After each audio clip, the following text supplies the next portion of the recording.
2024 সালের এসএসসি শিক্ষার্থী বন্ধুরা, আমার ভিডিওতে তোমাদের সকলকে স্বাগতম। তো তোমাদের আজকে কয়েকটি নিউজ দেব। তোমাদের কিন্তু এসএসসি পরীক্ষা নিয়ে অনেক ধরনের ভুয়া খবর বেরোচ্ছে, যে তোমরা অনেকে অনেক কথা বলছে। তো এমন কয়েকটা খবর বলবো যেগুলো ভুয়া, একদমই ভুয়া।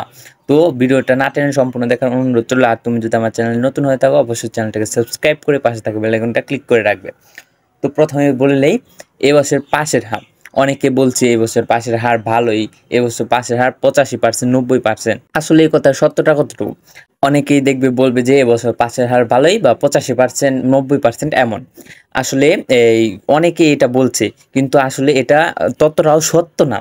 আমি যখন পরীক্ষা দিয়েছিলাম অর্থাৎ 2023 সালে, তখনও কিন্তু অনেকেই বলেছিল যে পাসের হার 85%-এর উপরে হবে, বা আরেকটা সময় টিভি না কোন টিভি নিউজেও বলেছিল যে এবছর পাসের হার প্রায় 86.67% সামথিং এমনই হবে। তো এমনটা বলেছিল, কিন্তু পরবর্তীতে যখন রেজাল্ট আসলো তখন দেখা গেল যে পাসের হার 80%। তো তখন এই খবরগুলো কিন্তু ভুয়া ছিল। অনেকেই এই কথা বলেছে যে পাসের হার ভালো হবে, ভালো হবে, কিন্তু পরবর্তীতে দেখা গেছে যে পাসের হারটা খারাপ হয়েছে। তোমাদের ক্ষেত্রেও কিন্তু অনেকেই বলছে যে এবছর পাসের হার ভালো হচ্ছে। আমি বলছি না যে একেবারে খারাপ হচ্ছে, কিন্তু যে বলছে 85% কিংবা 90%, এমনটা জীবনেও সম্ভব না। এই হয় এই 80-র আশেপাশে থাকবে, 80 এই ধরতে পারো, এই 77 থেকে 82-83-র মধ্যে থাকবে।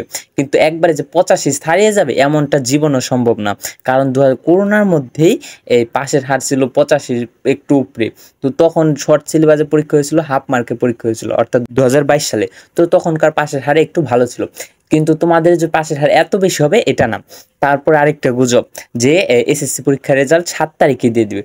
অনেকে তো এটা ধরেই নিয়েছে যে 7 তারিখে তাদের এসএসসি রেজাল্ট প্রকাশ পাবে। আসলে প্রধানমন্ত্রী কিন্তু এখনো বলেন যে তোমাদের রেজাল্ট 7 তারিখে প্রকাশ পাবে। তো এটা তোমাদের কিন্তু অনেকেই শিওর হয়ে যাচ্ছে যে 7 তারিখে রেজাল্ট প্রকাশ পাবে, আর কোনোদিন পাবে না। তো তাদেরকে বলছি, তোমাদের এই ভুল ধারণাটা ছেড়ে দাও। মাননীয় প্রধানমন্ত্রী কিন্তু এখনো যে একটা ফিক্সড ডেট রয়েছে, সেই ডেটটা কিন্তু বলেনি। সেই ডেটটা খুব শীঘ্রই প্রকাশ পাবে, কারণ কয়েকদিন আগেই প্রধানমন্ত্রী থাইল্যান্ড থেকে এসেছেন। তো সম্ভবত তোমাদের খুব শীঘ্রই এই রেজাল্ট প্রকাশের একটা ফিক্সড ডেট বলে দেওয়া হবে। তো ততক্ষণ পর্যন্ত চ্যানেলটা সাবস্ক্রাইব করে রাখো। এছাড়াও এসএসসি পরীক্ষা নিয়ে আরো বিভিন্ন ধরনের ভুয়া খবর রয়েছে। তো তোমরা ওই ভুয়া খবরের দিকে কান দিও না। তোমরা এই রেজাল্ট নিয়ে একদমই টেনশন ফ্রি থাকো। তোমাদের রেজাল্ট সকলের ভালোই আসবে।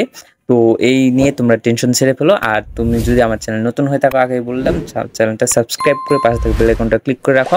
তো আজকের মতো কিন্তু বিদায় নিচ্ছি। আর ভিডিওটি সম্পূর্ণ দেখার জন্য অসংখ্য ধন্যবাদ।